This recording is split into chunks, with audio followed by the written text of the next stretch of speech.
ഇത് രാകേഷ്, നമ്മൾ പെയിന്റ് അടിക്കാരനാണ് കേട്ടോ. അപ്പൊ ഏകദേശം കഴിഞ്ഞില്ലടാ. ഓക്കെ, പിന്നെ വിളിക്കും. സൂര്യ ഡ്രീംസിൻ്റെ ഇന്നത്തെ പുതിയൊരു വീഡിയോയിലേക്ക് എല്ലാ കൂട്ടുകാർക്കും സ്വാഗതം. അപ്പോൾ ഇന്നത്തെ വീഡിയോ വിശേഷങ്ങളൊക്കെ ആയിട്ട് നമ്മളിതാ അങ്ങോട്ട് വന്നിട്ടുണ്ട് കേട്ടോ. അപ്പോൾ ഞാനിതാ ഉച്ചക്കൊക്കെയുള്ള കറി ഉണ്ടാക്കാൻ വേണ്ടി അടുക്കളയൊക്കെ ഇങ്ങോട്ട് പോകുന്നതാണ് കേട്ടോ. ചോറൊക്കെ ആയിട്ടുണ്ട്, കറി മാത്രം ഒന്ന് ഉണ്ടാക്കിയാൽ മതി. പിന്നെ രാവിലെ ചായക്കടിക്ക് ഉണ്ടാക്കിയ കുറച്ച് കറി അവിടെ ഉണ്ട് കേട്ടോ. എന്നാലും വേണ്ടില്ല, ചിലപ്പോൾ അത് തികഞ്ഞെന്ന് വരില്ല. അതുകൊണ്ട് തന്നെ 2 ഉള്ളി, ഒരു 4 വെണ്ടയ്ക്ക, 2 തക്കാളി എടുത്താണ്ടാണ് ഒരു കുഞ്ഞ് കറിയാണ് കേട്ടോ ഞാൻ ഉണ്ടാക്കിയെടുക്കുന്നത്. അപ്പോൾ അതൊന്ന് വീഡിയോയിൽ കാണിക്കാൻ വിചാരിച്ചു. അങ്ങനെ ഇതാക്കണം. ഞാൻ പച്ചക്കറിയൊക്കെ ഒന്ന് കഴുകി എടുക്കട്ടെ കേട്ടോ. പച്ചക്കറി എന്ന് പറഞ്ഞാൽ നമ്മൾ ഉണ്ടാക്കാൻ പോണ കറിക്കുള്ള കഷ്ണങ്ങളൊക്കെ ഒന്ന് കഴുകി വൃത്തിയാക്കി എടുക്കട്ടെ. പിന്നെ നമ്മളെ വീഡിയോ കൂട്ടുകാർക്ക് ഇഷ്ടാവോ അല്ലെന്ന് എനിക്കറിയില്ല. ഇഷ്ടപ്പെടുകയാണെങ്കിൽ ഒന്ന് ലൈക്ക് അടിക്കാനും മറക്കരുത് കേട്ടോ. അങ്ങനെ നമ്മൾ വീട് പണീൻ്റെ പെയിൻ്റ് അടി തുടങ്ങിയിട്ട് കാലം കുറേ ആയിട്ടുണ്ട് കേട്ടോ. 1 മാസം എന്തായാലും ആയിട്ടുണ്ടാവും. അപ്പോൾ നിങ്ങൾ വിചാരിക്കും എന്താ ഇപ്പോൾ ഇത്ര ദിവസമൊക്കെ പെയിൻ്റ് അടിയുന്നില്ലേ.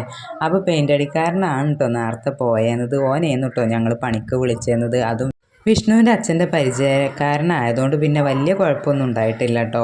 അങ്ങനെ നമ്മളെ വീട് കണ്ടാണ്ട് ഒരുപാട് കൂട്ടുകാർ നല്ല അഭിപ്രായം പറഞ്ഞതിൽ വളരെ സന്തോഷം തന്നെയാണ്.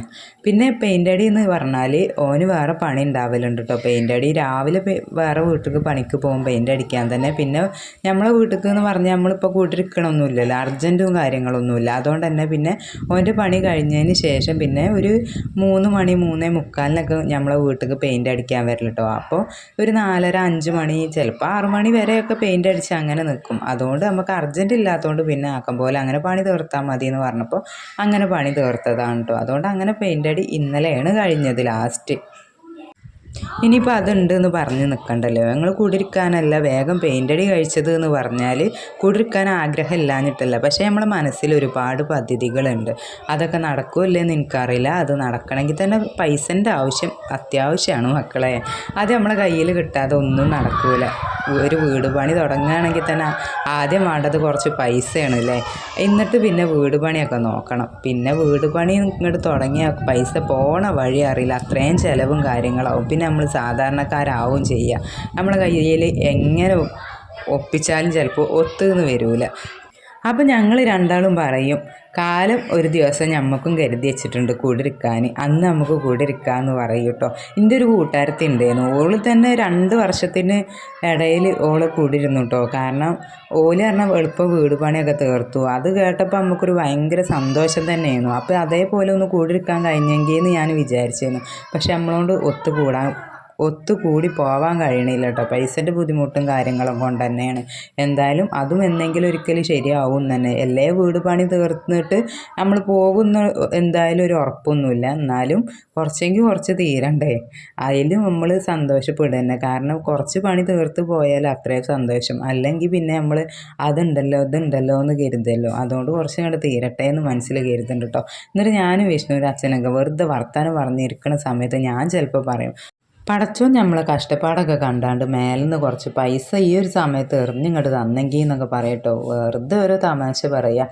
അപ്പം എന്നോട് പറയും പൈസ ഒക്കെ റെഡി ആവുകയൊക്കെ കണ്ടോ, ഞമ്മക്കും ഒരു ദിവസം വരും അധ്വാനിക്കന്നെ. അതിന് നമുക്ക് ഒരു കുഴപ്പമില്ലാതെ പടച്ചോൻ നമ്മളെ കൊണ്ടടക്കണ്ടല്ലോ. നമ്മൾ പണിയെടുക്കുക, അപ്പം അതിനുള്ള പൈസ ഉണ്ടാവും.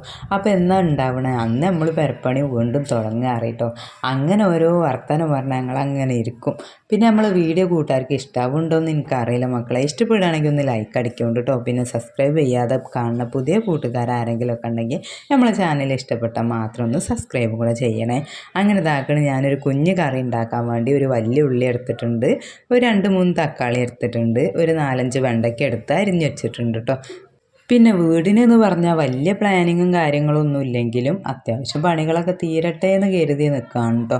അല്ലെങ്കിൽ പിന്നെ ഞാൻ കഴിഞ്ഞൊരു വീഡിയോയിൽ പറഞ്ഞ പോലെ തന്നെ ഇപ്പോഴും പറയുകയാണ്. പിന്നെ അതിൻ്റെ ഉള്ളിൽ നമ്മൾ കൂടിയിരുന്നതിന് ശേഷം പണിയെടുക്കുക എന്ന് പറഞ്ഞാൽ ചിലപ്പോൾ അത് ബുദ്ധിമുട്ടും കാര്യങ്ങളൊക്കെ തന്നെ ആവും. ചിലപ്പോൾ അത് കുറേ കാലം നീണ്ടു പോകും. ഇതിപ്പോൾ ഇവിടെ ഇങ്ങനെ കിടക്കണം കണ്ടാൽ നമ്മൾ വേഗം എടുക്കണം എന്നുള്ളൊരു ധാരണ നമുക്കും ഉണ്ടാവുമല്ലോ. അല്ല വെച്ചാൽ അതിൽ കൂടിയിരുന്നാൽ പിന്നെ എടുക്കുക എന്നുള്ളൊരു ചിന്തയേക്കാരം ചിലപ്പോൾ. അങ്ങനെ ഞാൻ തക്കാളി ഉള്ളിയൊക്കെ അരിഞ്ഞതിന് ശേഷം ചീനച്ചട്ടി അടപ്പത്ത് വെച്ചിട്ടുണ്ട്. അടപ്പത്തല്ല, ഗ്യാസിൽ വെച്ചതിന് ശേഷം കുറച്ച് വെളിച്ചെണ്ണയും കുറച്ച് കടുക് ഇട്ട് കൊടുത്തു. അങ്ങനെ വെണ്ടക്ക കുറച്ച് നീളത്തിന് അരിഞ്ഞത് കടുകിട്ട് ശേഷം വെണ്ടയ്ക്ക ഇട്ട് കൊടുത്ത് നന്നായിട്ടൊന്ന് വഴറ്റിയെടുക്കട്ടെ കേട്ടോ. അതിലത്തെ കൊഴുപ്പും കാര്യങ്ങളൊക്കെ ഒന്ന് പോവട്ടെ. അപ്പോഴാണ് രാജു എന്നോട് വന്ന് ചോദിച്ചത് കുടിവെള്ളമല്ലേ ചുക്കുവെള്ളമല്ലേ ചോദിച്ചത് കേട്ടോ. അപ്പോഴാണ് സത്യം പറഞ്ഞാൽ കുടിവെള്ളത്തിൻ്റെ ഓർമ്മ എനിക്ക് വന്നത്. അല്ല, ഞാൻ കുടിവെള്ളം വെച്ചിട്ടില്ലല്ലോ എന്ന് പറഞ്ഞുകൊണ്ട് പിന്നെ വേഗം അടപ്പിലുള്ള വെണ്ണീരൊക്കെ കോരിയെടുക്കാൻ കേട്ടോ. ഒരു കലം കുടിവെള്ളം ഇവിടെ നിർബന്ധമാണ്. നമ്മൾ ഈ ചൂടുകാലമല്ലേ തണുത്ത വെള്ളം കുടിക്കുക എന്ന് പറഞ്ഞാണ്ട് കഴിയണതും നമ്മൾ തണുത്ത വെള്ളമേക്കാരല്ലേ കുടിക്കുക. അപ്പം നമ്മൾ പിന്നെ അതിനോട് കുടുങ്ങും. ജലദോഷമായിട്ടും പനിയായിട്ടും അങ്ങനെ ഓരോ അസുഖങ്ങൾ നമുക്ക് തന്നെ പിന്നെ ഉണ്ടാവും. കഴിയണത് നമ്മൾ ചൂടാക്കിയ വെള്ളം ചുക്കുവെള്ളം കുടിക്കുക. ചൂടുള്ള വെള്ളം തണുപ്പിച്ച് കുടിച്ചാലും കുഴപ്പമൊന്നുമില്ല കേട്ടോ. അതും നല്ലൊരു ആശ്വാസം തന്നെ ആവും. അവിടെ പെട്ടെന്ന് നമ്മൾ വല്ല കിണറോ ഫ്രിഡ്ജിൽ നിന്ന് വെള്ളം എടുക്കുക അങ്ങനെയൊക്കെ വേഗം കുടിക്കാൻ നോക്കൂലേ. എൻ്റെ സ്ഥിതിയൊക്കെ അങ്ങനെ തന്നെ കേട്ടോ. പിന്നെ ജലദോഷം പിടിച്ചാൽ പിന്നെ ഞാനും വിചാരിക്കും വാണ്ടില്ലേന്ന്, പച്ചവെള്ളം കുടിക്കേണ്ടില്ലേന്ന് തോന്നുന്നു. നമ്മളൊക്കെ അങ്ങനെ തന്നെയാണ്. എല്ലാവരും ഈ ചൂട് കാലത്ത് ചൂടുവെള്ളം കുടിക്കാൻ വയ്യ പറഞ്ഞാണ്ട് പച്ചവെള്ളം തന്നെ ഏറെ കുടിക്കുക അല്ലേ.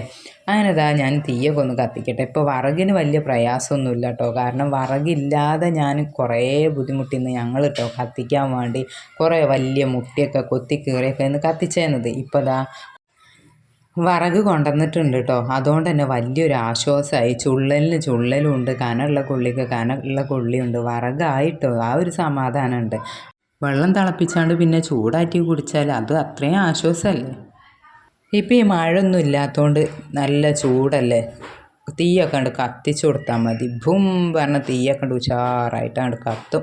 അങ്ങനെ കുറച്ച് വറകും കൊള്ളിയൊക്കെ ഇട്ട് കൊടുത്താണ്ട് ഞാൻ ചെമ്പ് കൊണ്ടുവന്നിട്ടില്ല അങ്ങോട്ട് അടപ്പത്തേക്കാൻ. അത് പോയി കൊണ്ടുവന്നാണ്ട് അടപ്പത്തേക്കട്ടെ.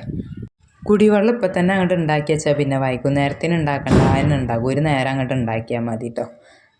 ഏതായാലും ഞാൻ ആ ചെമ്പ് പുറത്താണ്, അത് പോയി കൊണ്ടുവന്ന് വെക്കട്ടെ. കുറച്ച് കനമുള്ള കൊള്ളി അവിടെ കൊണ്ടുവന്നും വെക്കാം. എന്നാൽ പിന്നെ എപ്പോഴും ഇങ്ങോട്ട് മുറ്റത്തേക്ക് ഇറങ്ങി വിറക് എടുക്കണ്ടല്ലോ. മഴക്കാലമൊക്കെയാണ് വെച്ചാൽ ഞങ്ങൾ ആ വീതലിൻ്റെ അടിയിൽ നിറച്ച് വിറക് തന്നെ ആവും കേട്ടോ. ഇപ്പം അങ്ങനെ വിറക് കൊണ്ടുവന്ന് വെക്കലൊന്നുമില്ല. ഇപ്പോൾ മഴ ഇല്ലാത്തതുകൊണ്ട്, മഴ ഉണ്ടെങ്കിൽ പിന്നെ നോക്കും വേണ്ട.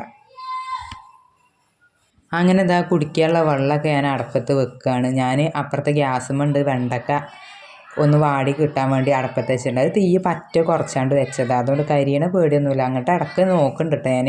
പിന്നെ കുറച്ച് പാത്രം കൂടെ ഉണ്ട് കഴുകി വെക്കാൻ, അതും കൂടെ അങ്ങോട്ട് കഴുകി വെക്കട്ടെ. എന്നാൽ പിന്നെ അടുക്കളയത്ത് ഒരുവിധം അങ്ങോട്ട് പണി കഴിഞ്ഞോളും. പിന്നെ പണി എന്ന് പറഞ്ഞാൽ ആ വെണ്ടക്ക കറി ഉണ്ടാക്കാൻ തന്നെ ഉള്ളൂ. അല്ലാത്ത പണികളൊന്നുമില്ല. അല്ലാത്ത പണിയൊക്കെ രാവിലെ കഴിഞ്ഞിട്ടുണ്ട് കേട്ടോ. ഇതിപ്പോൾ ഞാൻ ഉണ്ടാക്കണത് എന്ന് പറഞ്ഞാൽ ചോറൊക്കെ തിന്നാൻ നേരമായിക്കണം. അപ്പം അതിന് കണ്ടത് പെട്ടെന്ന് ഉണ്ടാക്കുകയാണ് കേട്ടോ. പിന്നെയാണ് ഞാൻ കറിയൊക്കെ നോക്കിയത്. അപ്പോഴാണ് കറി കുറവായത് കണ്ടത്. അപ്പോൾ കുറച്ചും കൂടെ ഒന്ന് ഉണ്ടാക്കാൻ വിചാരിച്ചു. ഞാൻ ആ കറി ഒന്ന് പോയോക്കട്ടെ വെണ്ടക്കേൻ്റെ.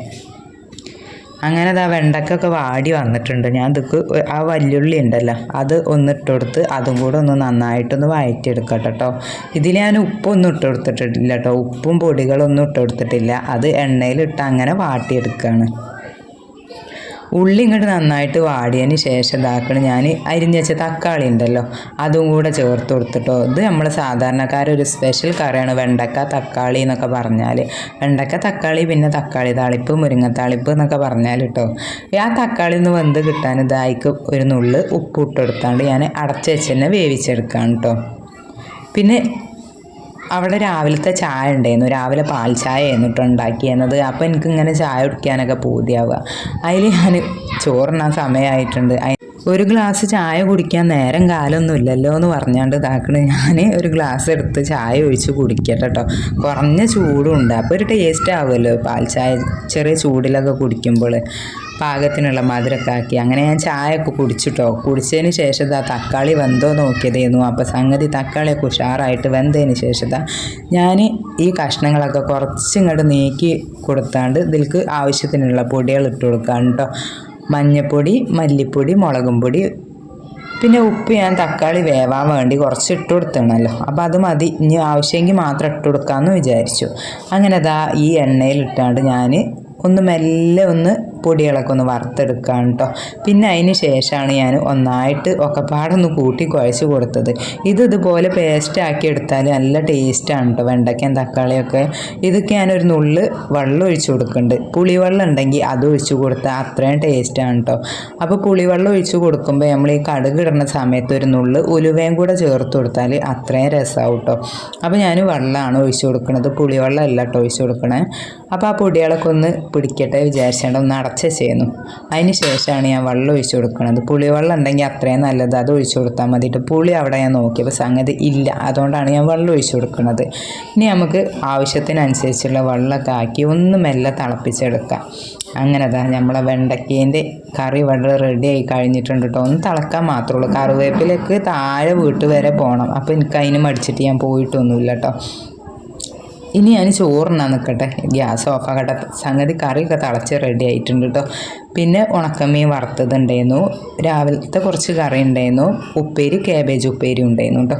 അപ്പോൾ മക്കളെ ഇതൊക്കെയാണ് ഇന്നത്തെ വിശേഷങ്ങളും വീഡിയോയും. കൂട്ടുകാർക്ക് ഇഷ്ടമായി പ്രതീക്ഷിക്കുന്നു. ഇനി എന്തായാലും അടുത്തൊരു നല്ല വീഡിയോ ആയിട്ട് കാണുന്നവരേക്കും ടാറ്റാ ബായ്.